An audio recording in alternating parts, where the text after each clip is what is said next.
алла солай қалады. Сосын Швецияға барған кезде былтыр жетіліктердің басы жоқ дейді да, жаман естіледі, кәдімгідей бас болып адам болып жүрсе. Өзімді бір ақыл салып жүргенмін, сосын Жанат ағай айтты да, жетіліктердің басы жоқ, сендер звезда, сен бастың орнына звезда дейді да. Sen жаман болып керек қой, оларшының сөзі есіне түсті да. Басың жоқ болса, қасыңа басы бар адамдар болсын.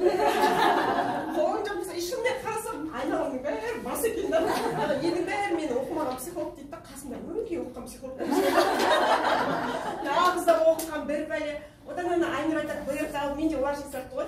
Біреу бірдеңке ал десе, аха деп ала салады да. Потом барып ойланамын, ол маған керек па керек пе бірақ ол значит келіп отыр ғой, жаңалық, ол мен бірінші алып көргім керек, елдер айтып жатыр деген секілді.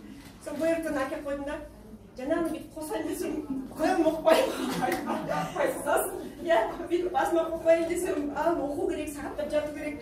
Сосын бір күн отырсам, жаңа деген кісі 20 жыл медицинада оқыған, 6-7 жыл бірдеңкесін оқыған, ординатура, бірдеңе